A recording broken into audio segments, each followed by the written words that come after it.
In this video, I will show how to flip a picture horizontally in Photoshop. So very simple guys, just click on image and move cursor to rotate canvas. Here you will see option flip canvas horizontal, flip canvas vertical. So select this option if you want to rotate canvas as horizontal. Vertical,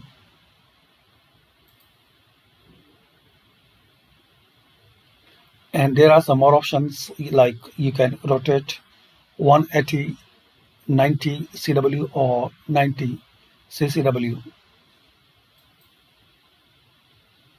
and also you can give your own number